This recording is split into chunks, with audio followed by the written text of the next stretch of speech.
Jadi materi kali ini saya ingin sampaikan itu tentang beginner's guide to full stack web development. Jadi sebenarnya ini nggak beginner-beginner amat sih, jadi lebih dari beginner sampai middle level, atau mungkin si middle levelnya juga bisa dapat sesuatu dari sini gitu. Oke, yang pertama, pada umumnya itu setiap website pasti, website atau aplikasi ya, itu pasti ada front end dan back end.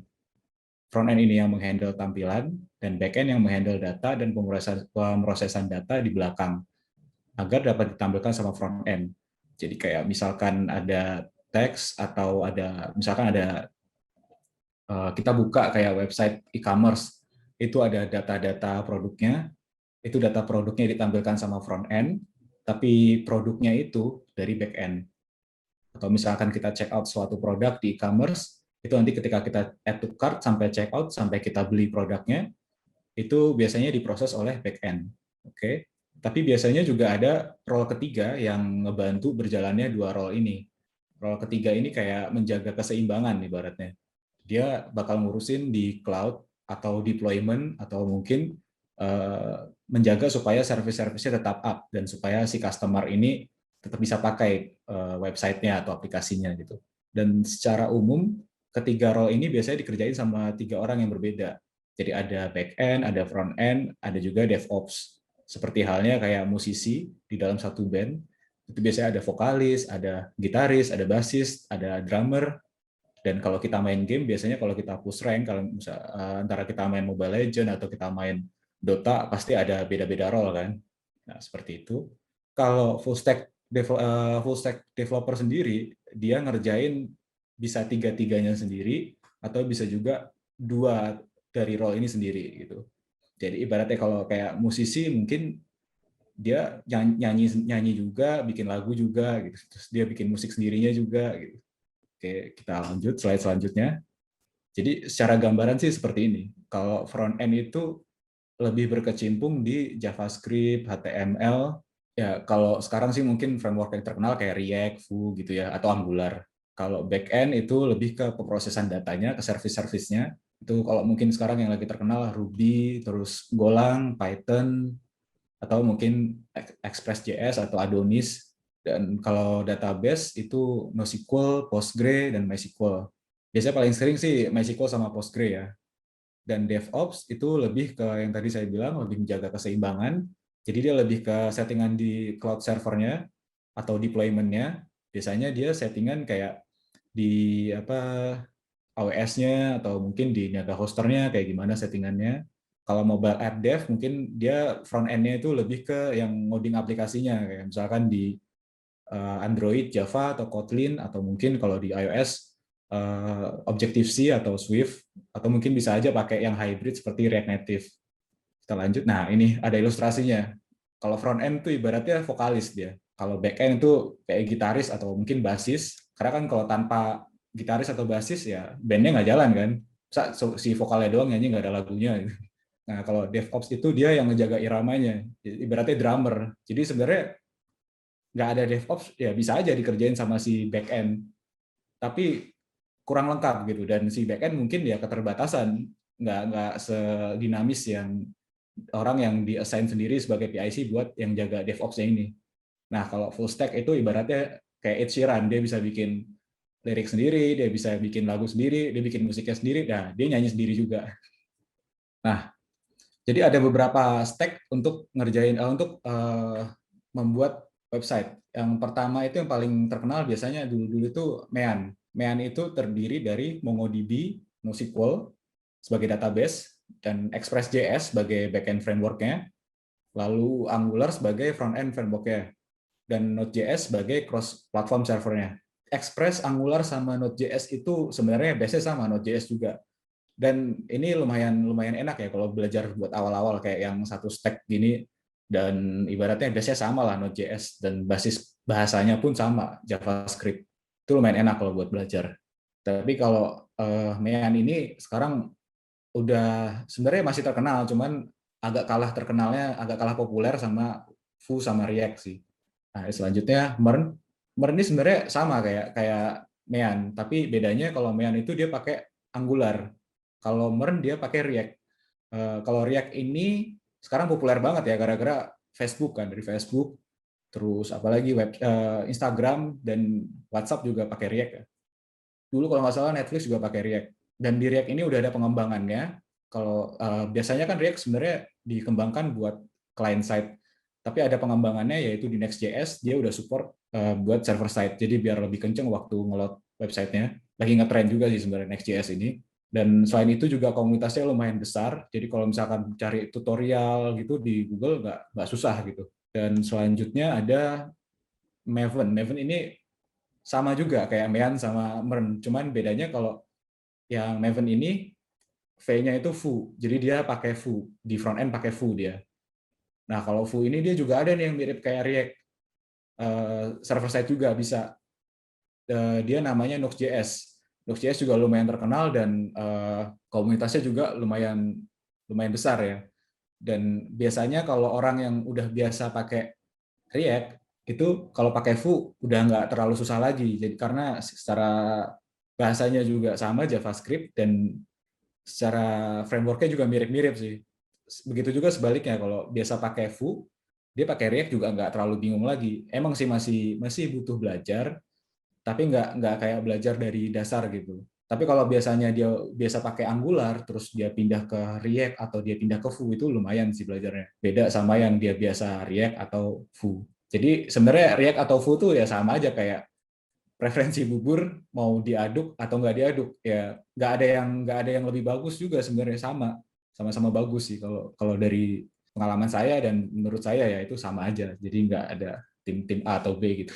Yang selanjutnya ini lem ini yang biasa digunain sih dari beberapa tahun ke belakang itu udah jadi standar di web development itu pakainya lem biasanya karena dulu kan ngetrennya PHP ya. Lem itu terdiri dari Linux, Apache HTTP servernya dan MySQL lalu PHP. PHP ini bisa digantikan sebagai Perl atau Python. Nah, PHP ini dulu sih ngetrennya Laravel atau CodeIgniter ya. Tapi kalau sekarang mungkin udah mulai tergeser sama JavaScript yang kayak React atau Vue tadi. Selanjutnya ada ORM dan ODM. Ya, ketika pertama kali kita belajar database, tentunya kita bakal tahu istilah ORM, Object Relation Mapping, dan ODM, Object Document Mapping. Biasanya ORM ini ada yang kita gunain buat tools gitu. Itu buat supaya kita mempermudah buat mapping data ke database biasanya. Umumnya sih kalau ORM itu digunain buat Postgres, MySQL, MariaDB, SQLite, atau Microsoft SQL. Kalau ODM biasanya digunakan untuk Mongo, Firestore, jadi lebih ke NoSQL dia. NoSQL biasanya pakai dokumen kan, jadi dia mappingnya per dokumen. Jadi si ORM atau ODM ini kita ibaratkan yang di tengah-tengah nih sebagai data mapper ya. Oke, kita lanjut. Nah, ini ada tools. Tools yang biasa digunain buat develop itu biasanya ada ini nih. Pertama, code editor. Code editor kalau sekarang yang lagi ngetren VS Code, karena VS Code itu lumayan enteng dan banyak extension yang bisa kita gunain buat di situ. Dan apalagi sekarang ada extension baru dari GitHub yang namanya GitHub Copilot ya. Jadi kita bisa ada teman pairingnya itu AI. Nanti kita bisa dikasih tahu kalau misalkan codingan kita berantakan gitu. Lalu version control itu biasanya pakai GitHub, GitLab atau mungkin Bitbucket. Tapi yang lebih sering yang paling ngetrend biasanya GitHub sama GitLab sih. Kalau communication ini ada Slack atau mungkin biasanya ada juga yang menggunakan Discord yang biasanya kalau nggak ada Slack di perusahaannya biasanya dia pakai Discord juga. Asal jangan pakai WhatsApp. Kalau pakai WhatsApp nanti takutnya kepentingan pribadi sama kepentingan kerjaan jadi bercampur. Lalu selanjutnya refreshing. Kadang kita ngoding itu butuh refreshing gitu kayak kita butuh kopi atau kita butuh musik. Biasanya ya pakai Spotify, nggak jauh-jauh ya. Mungkin Spotify atau Joox atau YouTube bisa aja. Lalu ada terminal. Nah, terminal ini sebenarnya opsional sih. Sebenarnya kita di laptop kita atau di PC kita kan sudah include terminal kan, seperti kayak Windows ada terminal biasa atau PowerShell, ada CMD ya sorry, ada command prompt, command line, atau ada juga PowerShell. Terus kalau di Mac ada terminal kan. Nah itu sebenarnya nggak masalah pakai yang bawaan, tapi kadang-kadang ada kita kayak pengen yang lebih cantik aja, lebih keren, bukan keren ya, lebih bagus gitu tampilannya, mungkin kita bisa pakai Hyper. Dan yang terakhir, guru besar biasanya itu adalah Google. Sensei kita itu adalah Google biasanya. Sebenarnya awal dari ilmu kita ya karena googling gitu. Kebanyakan karena Stack Overflow atau kita lihat masalah-masalah orang di GitHub atau Mungkin kita googling dari Medium atau Devto. Banyak juga sih kayak developer lokal dari Indonesia yang mungkin sharing juga tentang tutorial-tutorial yang sebelumnya, yang sebenarnya kita bingung juga ngerjainnya gitu kan. Bahkan sampai orang yang udah experience pun itu pasti tetap googling. Nggak mungkin nggak googling. Nah, ini ada getting started-nya. Yang pertama untuk getting started itu niat. Nggak ada yang susah kalau kita mau coba. Ya mungkin bakal kayak jalan yang berbatu gitu kali ya. Jadi lumayan ngelalu ini ya penuh lika-liku juga kayak susah juga. Tapi ya ujung-ujungnya kita bakal ngerasa oh ternyata begini ya, oh ternyata bisa gue. Jadi gitu nggak kayak males gue ngoding susah gitu. Nggak sesusah itu maksudnya. Kalau kita ngerasa bisa, orang lain bisa ya mudah-mudahan kita bisa juga gitu. Kalau bisa kita bisa juga. Karena kadang juga ada yang bilang saya berniat belajar ngoding tapi saya bukan lulusan IT jadi agak susah gitu kan. Pada umumnya yang lulusan IT pun kita ketika masuk ke dunia kerja buat ngoding itu kita juga harus belajar lagi sebenarnya. Jadi sama aja, kita posisinya sejajar nih, sama-sama belajar. Asal jangan jangan malu untuk kayak nanya sama temennya atau mungkin ikut-ikut forum buat sharing gitu kan. Kan lumayan ya bisa dapat pengalaman, mungkin diem-diem aja tapi ngedengerin atau nge-record gitu pas ntar lagi senggang lihat lagi oh ternyata caranya begini kayak gitu kan. Oke. Tapi ya nggak nutup kemungkinan juga kayak semua orang itu punya metode yang berbeda untuk belajar. Bisa aja kayak ibarat orang belajar main gitar, ada yang bisa tinggal beli buku MBS, mungkin tinggal belajar chord gitarnya, tiba-tiba dia bisa, atau dengerin YouTube, atau buka chord frenzy mungkin zaman dulu. Nah, tapi ada juga yang nggak bisa kayak gitu, ada juga yang butuh mentor. Nah, kalau butuh mentor ini mungkin bisa aja ikut coding camp atau bootcamp.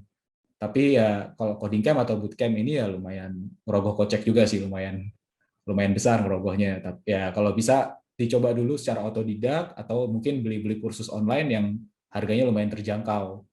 Jadi begitu sudah mulai masuk ke yang advance mungkin bisa ikut kerja dulu biar dapat pengalaman. Karena di pengalaman itu kayak ibarat guru nomor 2 kita sih selain Google gitu. Kebanyakan juga waktu saya sendiri sih waktu saya pertama kali terjun di dunia ngoding ya nggak tahu apa-apa sih sebenarnya. Yang saya tahu juga ya yang dari yang diajarin dari kampus juga nggak terlalu, masih belum terlalu tahu gitu, belum terlalu kepake di dunia kerja, dan saya harus banyak belajar lagi di Google, dan saya juga harus banyak belajar lagi melihat codingan orang gitu kan, harus banyak nanya. Nah, seperti itu sih. Jadi ya dicoba dulu gitu. Selanjutnya setelah niat, mungkin kalau mau nyoba sendiri ya, itu tentukan project kecil. Tentukan sebuah project kecil yang nggak perlu langsung dengan skala besar, kayak gue pengen bikin saingannya Facebook, atau gue pengen bikin saingannya Instagram, TikTok, Tokopedia, Bukalapak, dan lain-lain. Belajar nggak harus bikin sesuatu yang keren, dan nggak harus bikin sesuatu yang berarti. Yang penting belajar ini bikin kita ngerti gitu. Karena ketika kita ngerti, itu kita invest buat masa depan kita sendiri. Mungkin kita suatu hari bisa kerja di bagian teknologi, entah itu mungkin bukan bukan ngoding atau bagian lain, tapi kita udah lumayan ngerti kan. Dan kita juga bisa aja bikin website sendiri. Nanti di hosting jadi toko online kita misalkan, atau website blog pribadi, itu lumayan berguna. Dan contoh project kecil kalau dari saya saranin tuh kayak website portofolio atau blog atau website yang create, read, update, delete gitu aja. Itu buat, karena pada dasarnya emang kebanyakan yang sering kepake itu ya itu kayak create, read, update, delete. Kita sebutnya CRUD ya. Jadi intinya nggak ada yang jago langsung dari lahir gitu. Ini kita mau belajar dari yang terkecil. Lalu yang ketiga adalah investasi peralatan. Komputer dan laptop nggak hanya berguna buat main game atau nonton streaming aja. Kalau bisa mulai investasi ke peralatan ya. Jadi memang harga komputer dan laptop ya bisa aja cepat turun. Tapi kan barang tersebut dapat menunjang pendapatan kita di masa depan. Bisa jadi buat membuat website atau untuk usaha sendiri, bisa jadi juga untuk berkarir di dunia teknologi. Sama halnya kayak musisi yang dia beli gitar atau drum atau alat musik lain yang sampai belasan atau puluhan juta, tapi itu juga bisa menunjang pendapatan dia di masa depan. Nggak cuman dia ngabisin duit aja. Lalu sama aja kayak konten kreator yang mungkin dia beli kamera atau peralatannya buat dia bikin kontennya yang mungkin bisa menunjang pendapatan dia sampai puluhan atau ratusan juta per tahunnya kan.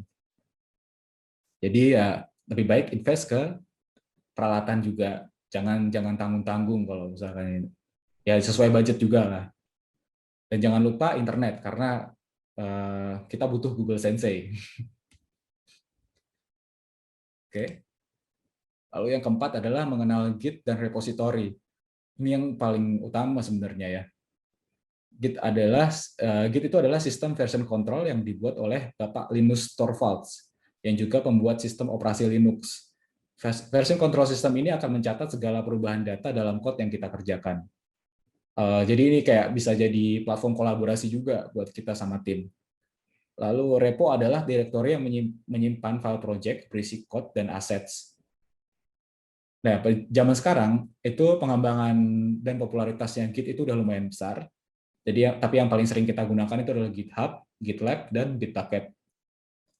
GitHub dan GitLab nggak hanya berfungsi sebagai platform kolaborasi antar tim atau buat project internal aja, tapi juga bisa buat platform kolaborasi open source project. Jadi misalkan ada orang luar negeri yang bikin open source project, lalu kita pengen kolaborasi ke project itu, bisa aja. Kita tinggal pull request sama dia, kalau dia terima nanti code kita masuk ke dia. Gitu. Kita bisa aja kolaborasi sama temen yang mungkin bikin project kecil-kecilan atau project besar-besaran, bisa project barengan. Lalu di situ juga banyak referensi code, karena kebanyakan kita kalau baca kita baca tutorial gitu ya, tutorial atau kita nonton YouTube, itu kayak apa yang kita tahu dari yang kita lihat tutorialnya aja. Jadi kadang ada kasus-kasus di mana ketika kita bikin fitur, itu kita bingung, ini gimana sih bikinnya, codingannya gimana gitu kan. Tapi kalau kita bisa mungkin ngelihat-lihat codingan orang di GitHub atau di GitLab gitu kan, kita bisa dapat referensi. Nah, referensi ini mungkin bisa kita kembangin jadi codingan kita sendiri. Itu. Ya sama kayak kita lihat Stack Overflow mungkin ya. Oke. Dan mungkin kadang juga ada starting project yang bisa jadi sampel gitu kayak misalkan gue mau bikin project pakai Mern atau gue mau bikin project pakai Maven gitu. Tapi bingung mulainya dari mana. Nah, biasanya itu ada kayak sampel project sebagai boilerplate atau memang sampel aja. Itu ada di GitHub, biasanya di-share, dan itu tinggal kita clone aja, nanti kita tinggal jalankan, dan kita ngubek-ngubek codingannya di situ. Oke, selanjutnya ada code editor. Nah, ya ini. Code editor adalah text editor yang digunakan untuk mengedit code dari project yang sedang dikerjakan. Pada dasarnya, ya Notepad juga bisa digunakan pakai dijadiin code editor, tapi ya nggak nyaman sih pakai Notepad, karena nggak kelihatan kan kita ada line-line yang error mungkin. Nah, pilihan code editor ini sebenarnya banyak. Ada dari Notepad++, Visual Studio Code, VS Code ini. Kalau ada Visual Studio, yang bisa pakai buat bikin aplikasi di Windows sih, biasa Visual Studio. Dan WebStorm, ada PHP Storm, dan juga ada Sublime. Kalau biasa dulu ngoding PHP, mungkin biasanya pakai PHP Storm atau Sublime ya. Tapi kalau sekarang lebih kebanyakan pakai VS Code semua, karena ada extension-nya juga lengkap. Nanti tinggal misalkan ganti bahasa gitu, misalkan pengen pertama ngoding JavaScript, dan ntar tinggal install extension-nya buat JavaScript, lalu kalau misalkan ngoding PHP, install extension buat PHP biar dia kelihatan yang ada error-errornya gitu kan, dan kelihatan. Ntar bisa install Prettier juga biar bisa ngerapiin otomatis lainnya, nggak usah pakai manual enter atau tab gitu, bisa aja tinggal klik fix all, ntar langsung dirapiin sendiri sama VS Code-nya. Ya, dan selain itu juga lumayan enteng ya, nggak berat ya. Dulu kalau zamannya masih kayak PHP Storm atau WebStorm gitu, dia lumayan berat sih kalau dibuka di laptop gitu. Di laptop yang mungkin RAM-nya 4 GB itu lumayan berat. Tapi Sublime juga lumayan enteng kalau Sublime. Ya sama entengnya lah sama VS Code sama Sublime.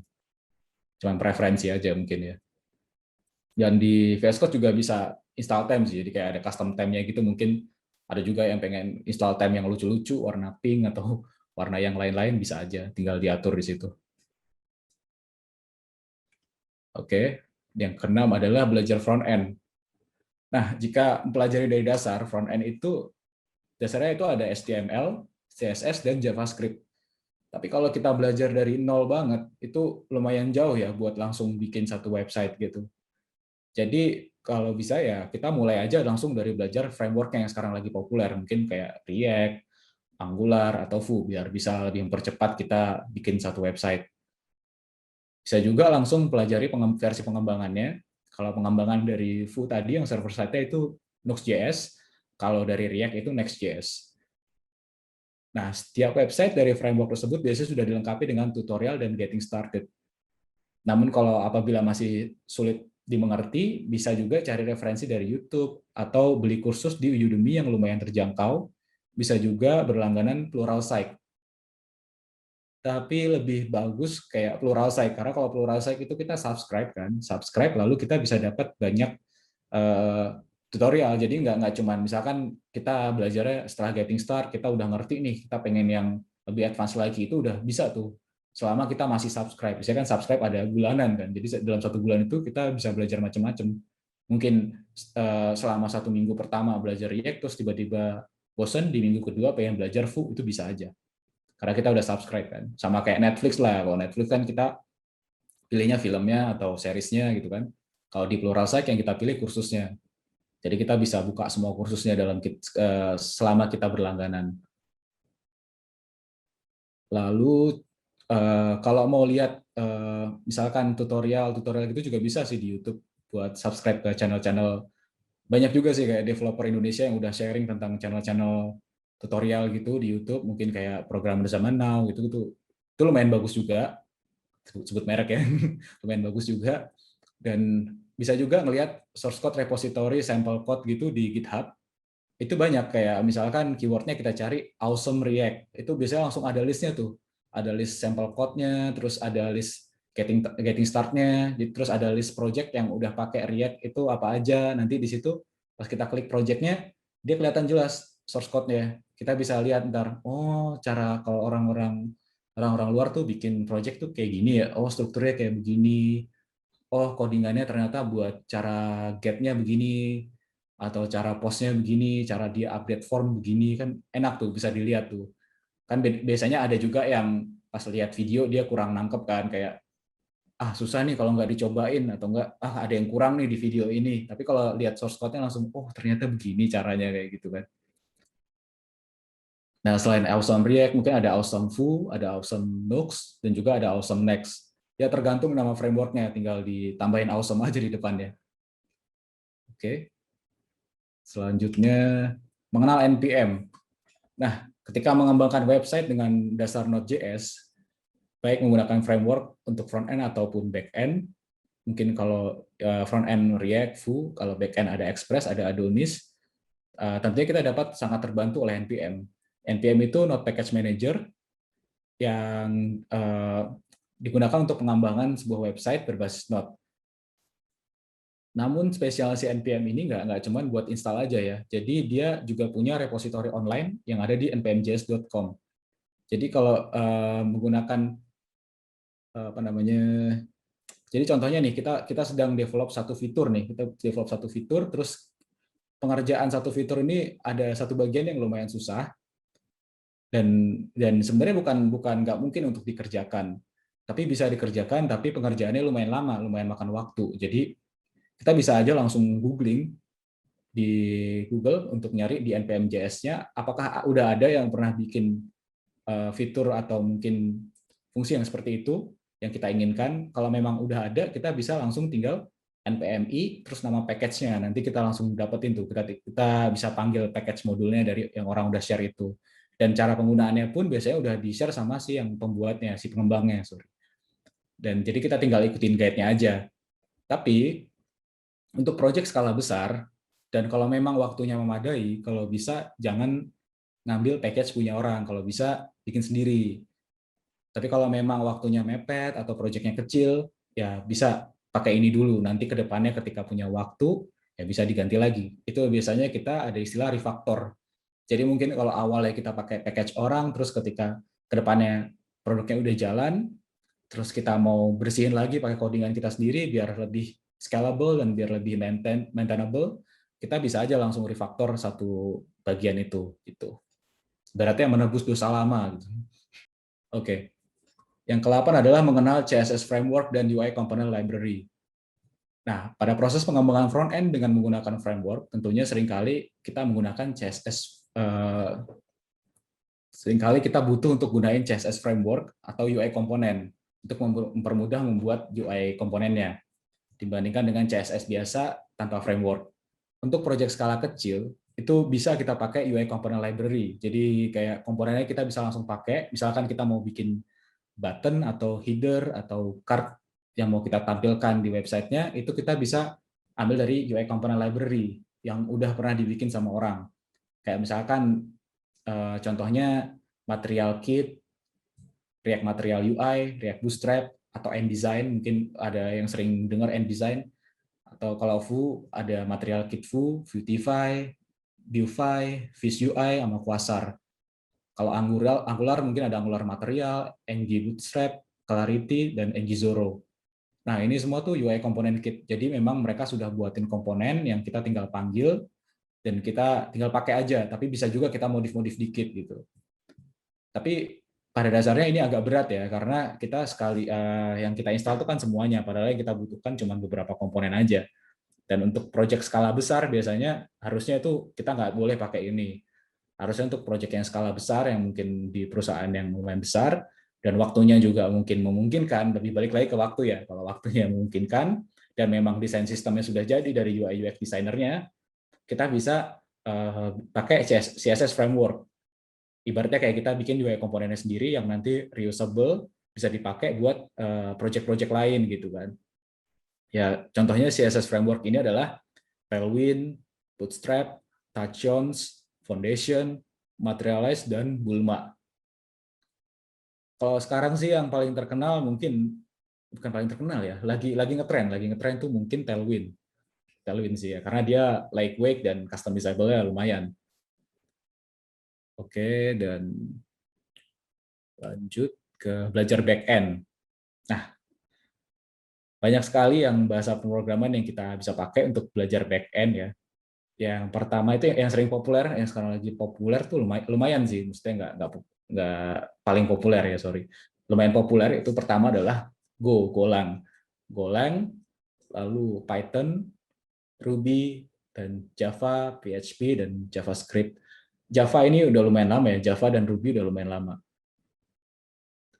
Biasanya kalau project-project di bank itu masih pakai Java sih biasanya ya. Kalau PHP dulu ngetren banget. PHP dulu ngetren, tapi sekarang kayak lebih banyak menggunakan kayak Go, Python gitu sih. Namun untuk masa awal belajar lebih baik menggunakan stack yang sedang populer seperti Yarn, Maven, karena kayak ketiga stack ini memiliki basis yang sama yaitu Node.js dan dia pakai bahasanya juga JavaScript. Jadi mempermudah kita kayak misalkan kita bikin front end-nya pakai React atau pakai Vue itu kan pakai JavaScript. Terus kita bikin back end-nya kita pakai JavaScript juga. Jadi kita pas ngoding itu kayak nggak berpindah bahasa, nggak perlu belajarin sintaks yang baru lagi juga. Jadi lebih enak gitu belajarnya. Satu bahasa aja. Jadi buat apa misalkan mau bikin function-functionnya pun nggak bingung gitu karena kan masih satu bahasa kan. Tuh. Dan untuk yang tingkat yang lebih lanjut kalau udah terbiasa mungkin udah biasa bikin ya kebanyakan sih kayak create, read, update, delete ya itu bisa langsung nyoba pakai yang bahasa lain mungkin kayak pakai Go, pakai Gingonic ya framework kayak biasanya. Python, Django, dan Express, Adonis atau Ruby on Rails atau Java Spring sih biasanya. Nah, tentunya jangan lupa setiap kali kita bikin API kalau di project yang kolaborasi atau ya sebenarnya juga kalau bisa di semua project ya itu ada API dokumentasi. Jadi supaya ketika dikembangkan itu nanti nggak bingung nih ini versi 1 begini, versi 2 begini atau endpoint buat update profil yang mana atau endpoint yang buat daftar yang mana kan nggak bingung kan nanti. Jadi nggak usah nyari-nyari lagi karena udah ada di dokumentasinya. Dan sama seperti front end, kita bisa kayak nyari sampel-sampel code-nya di GitHub tuh melalui keyword awesome. Awesome lalu nama bahasa atau framework-nya untuk mencari di GitHub atau GitLab ya. Atau mungkin bisa juga cari referensi di web-web populer seperti Medium, dev.to, atau Reddit. Reddit mungkin beberapa ada yang diblokir, tapi ya kalau bisa buka mungkin bagus juga sih itu di Reddit ya. Atau bisa juga melihat tutorial dari yang kayak tadi saya sebut, ada di YouTube mungkin programnya zaman now, atau lihat dari kalau Golang tuh yang lebih terkenal BX Codec ya, itu lumayan bagus juga sih tutorialnya dari dia. Oke. Lalu yang selanjutnya mengenal Postman. Nah, Postman ini adalah sebuah aplikasi atau tools yang dapat digunakan untuk testing API. Sangat berguna untuk QA maupun developers. Khususnya ketika mengembangkan backend service, sangat penting untuk mengecek apakah API tersebut berjalan seperti yang diharapkan atau tidak. Baik dari error, response, atau body yang dikirimkan. Nah, biasanya kita ngelihat nih,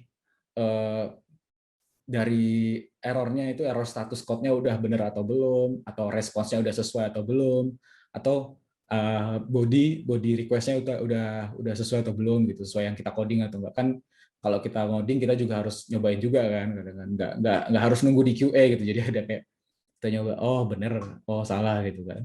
Itu biasanya kita ngetes pakai Postman, dan karena kalau kalau nggak pakai Postman masa kita harus nunggu orang bikin tampilannya dulu kan gitu kan. Dan baru-baru ini juga ada tools baru yang kegunaannya mirip banget sama Postman, yaitu Thunder Client. Nah, Thunder Client ini sebagai extension di VS Code. Jadi bisa langsung nyambung sama VS Code.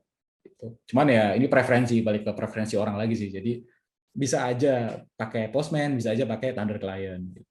Atau mungkin ada yang lain lagi gitu kan. Oke, lalu selanjutnya kalau kita bikin backend service, pasti kita harus tentuin standarisasi dari HTTP status code-nya. Nah, ini saya juga dapat sharing ilmu dari teman nih, kayak ada yang lucu-lucu kayak gini gitu. Jadi ternyata ada website namanya http.cat, di situ dia bakal ngejelasin status 200 itu harusnya apa, status 200 itu oke, tapi dengan gambar kucing kayak gini, jadi lucu. Jadi gampang buat kita ingat karena kan ada visualnya kan. Oh, kalau 200 tuh oke gitu. Kalau 201 created, 202 accepted, dan 400 bad request, 401 dan seterusnya sampai sampai method not allowed dan seterusnya ya. Oke. Lalu selanjutnya, gimana kita deploy cloud? Nah, ada yang gratis atau murah nggak untuk belajar? Kan kita biasanya kalau kita bikin di lokal, kita pengen banget deploy untuk jadiin website gitu ya. Tapi kadang-kadang kita ada juga yang punya budget sedikit, ada yang punya budget sedikit, dan ada juga yang nggak mau keluarin budget karena mau baru coba-coba doang kan. Nah, biasanya kalau kita punya budget sedikit ya bisa aja ke Niaga Hoster, itu ada paket murah, rupiah 104.000 per bulan untuk layanan VPS, dapat digunakan untuk belajar dan deployment baik project front end atau back end, karena dia bentuknya VPS, Virtual Private Server. Lalu ada juga ya, Lightsail atau DigitalOcean. Tapi kalau Lightsail sama DigitalOcean ini dia harus pakai kartu kredit atau mungkin bisa pakai Genius juga sih. Untuk yang gratis sendiri kita bisa pakai Heroku. Heroku, GitHub Pages. Kalau GitHub Pages ini lebih ke front end ya. Lalu bisa pakai Netlify, Vercel atau Firebase. Nah, Firebase ini ada versi gratis sama berbayar. Tapi kalau buat deploy dengan skala kecil, itu masih bisa gratis sih. Karena kan dia ada, nanti bisa dilihat di pricing table-nya, dia itu ada sampai maksimal berapa gratisnya gitu. Lalu yang selanjutnya adalah clean code. Ini kayak buku pedoman paling utama kalau kita pertama kali ngoding. Jadi pedomannya itu supaya kita masa depannya lebih baik gitu. Kalau mungkin yang ada yang mau masuk ke dunia coding, ada jadi developer gitu kan. Clean code ini bisa berguna untuk front end atau back end ya, bisa dua-duanya ya. Pertama adalah kelebihannya code yang bersih. Yang kedua adalah kualitas code. Yang ketiga adalah mudah dibaca dan dimengerti. Karena nggak semua teman kita tuh cenayang nggak ngerti pemikiran kita gitu. Jadi kalau kita ngoding nggak bisa diharapin oh orang bakal ngerti codingan kita, nggak bisa juga. Walaupun udah pro jago banget bisa aja temen yang nggak ngerti kan. Dan yang terakhir adalah lebih mudah untuk di maintenance. Jadi maintenance itu dengan anggapan apabila yang si pembuatnya itu sedang tidak available, entah dia lagi liburan atau dia udah resign, mungkin bisa aja di maintenance sama orang lain gitu. Jadi kita nggak ketergantungan sama si pembuat atau si pengembang awalnya. Jadi dia menyediakan space untuk masa depan ibaratnya begitu. Nah, yang pertama prinsipnya adalah magic numbers. Magic numbers itu menggunakan number tanpa preferensi yang jelas penggunaan atau penamaannya. Solusinya replace dengan konstan yang lebih manusiawi. Jadi kayak misalkan yang pertama nih ada bad code. Dia di bad code-nya ini potential energy, mass number, Higgs number, number. Nah, return mass kali Hague kali 9,81. 9,81-nya nggak dijelasin. 9,81 ini apa gitu. Jadi pas begitu orang lain yang ngebuka code-nya dia, ini dari mana ya perkaliannya gitu kan. Dan ini buat apa ya? Dia bingung. Kayak magic. Ini buat apa sih? Nah, kalau kalau kayak begitu sebaiknya itu dimasukkan ke dalam konstan. Jadi kita masukkan, kita declare si 9,81 ini sebagai apa. Jadi nanti ketika ada orang lain atau mungkin ke depannya kita sendiri yang lupa, kita tinggal oh ini si 9,81 ini si gravitational constant gitu, buat gravitasionalnya gitu kan. Lalu selanjutnya ada decompose kondisional. Jadi membuat kondisional lebih simpel dan mudah dimengerti. Oke. Jadi misalkan if that dot before start summer start atau that after summer end, maka dia bakal menjalankan charge quantity dikali winter rate plus winter service charge. Selain itu, charge sama dengan quantity dikali summer rate. Itu agak susah ya, agak panjang yang ini if-nya if that before summer start or that after summer end itu agak bingung kan bacanya kan. Kok panjang banget gitu kan. Tapi kalau misalkan bisa diperpendek, jadi if is summer date, charge sama dengan summer charge quantity, else charge sama dengan winter charge quantity. Nah, di dalam is summer date ini kita bisa masukin fungsi si date-nya itu before summer start atau date after summer end gitu. Tapi kita summarize lagi ke dalam satu fungsi yang mungkin namanya is summer, terus kita masukkan variabel date yang kita bakal passing ke situ. Oke. Selanjutnya deep nesting. Nah, deep nesting ini contoh kasus memiliki nested kondisional yang menyebabkan sedikit susah menentukan normal flow eksekusi pada code. Ini juga sama sih, susah dibaca. Jadi dia kondisional itu masuk-masuk ke dalam. Jadi if is that result sama dengan that amount, lalu else if is separated result sama dengan separate amount, lalu ada else-nya lagi. Di dalam else ada else, lalu di dalam else lagi ada if else gitu kan. Jadi bingung ini gimana cara jalaninnya utamanya kayak gimana kan bingung kan. Kalau bisa lebih dipersimpel lagi kayak misalkan get pay amount number, if is that return that amount, if is separate return separate amount, lalu return yang terakhir adalah return normal pay amount. Jadi dia nge-return defaultnya seperti apa kelihatan kan. Jadi lebih simpel lah, lebih bersih, lebih enak dibaca. Gitu. Sama kayak kalau kita lagi nulis mungkin kita lagi nulis buku atau cerita lebih enak kan kalau misalkan lebih jelas gitu ceritanya, nggak mulak mondar mandir gitu kan, nggak banyak episode tambahan atau filler gitu. Lalu selanjutnya adalah meaningful names. Jadi kalau kita bikin penamaan variabel itu kalau bisa ada artinya. Jadi nggak cons A sama dengan 1, cons B sama dengan 2, let A sama dengan 3 gitu kan. Jadi nggak cuman A, B, C, D itu orang bingung itu artinya apa gitu kan. Kalau bisa ada artinya. Lalu di variable naming itu standarnya biasanya camel case buat penamaan function dan variabel. Tapi untuk kayak bahasa kayak misalkan Golang itu biasanya dia ada standarisasi buat naming convention sendiri.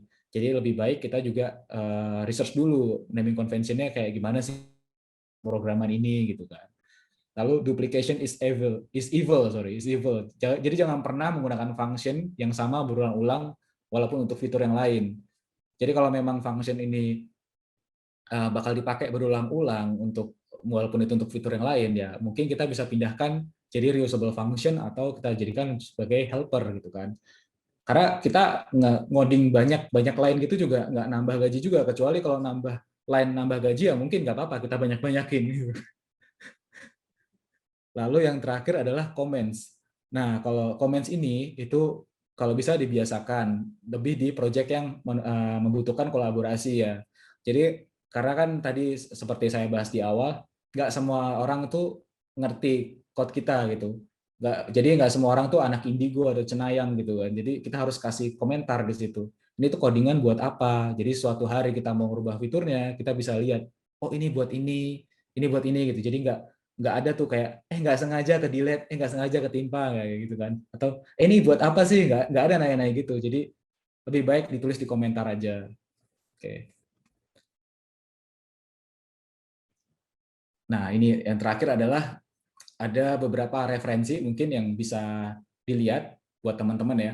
Yang pertama itu adalah Medium, tapi Medium itu biasanya ada batasan buat baca artikelnya. Jadi setelah baca artikel berapa dia harus bayar gitu kan. Nah, karena Medium mulai berbayar, jadi orang pada pindah nih ke dev.to. Nah, dev.to ini gratisan. Jadi kalau misalkan melihat artikel apa di Medium terus dia berbayar, coba cari lagi dev.to. Biasanya ada tuh yang versi gratisnya. Lalu kita bisa lihat di Reddit, ini kalau mungkin yang Reddit yang nggak keblokir ya, ada di Reddit. Lalu ada di website teman-teman lokal kita, teman-teman kita anak bangsa, itu ada programmer zaman now. Lalu ada juga di Pluralsight. Nah, Pluralsight ini tadi saya bilang dia sistemnya subscribe. Jadi kita setelah subscribe kita bisa mengakses ke video-video yang kita pengen akses gitu. Jadi banyak kursus yang bisa kita akses di Pluralsight. Lalu yang terakhir adalah Udemy. Kalau Udemy dia sistemnya beli per kursus ya. Jadi beli per kursus nanti kita bisa akses si kursus yang kita beli itu. Gitu.